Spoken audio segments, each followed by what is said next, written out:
गुस्से दे विच रोटी तो मना कर बैठा। हुण कोई पुछन भी नहीं आण दिया, खांदे सारे ड्रंक। सब्जी भी पनीर दी भुर्जी बनी। वो पुछ लो खानी है मैं भी खानी है रोटी।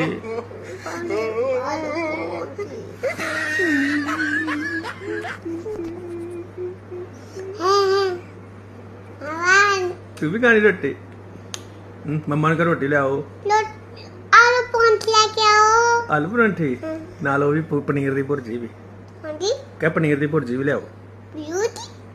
भुर्जी हाँ। तू आलू परांठी खानी है? कह दे फिर कि सुनीता आलू परांठी ले आओ।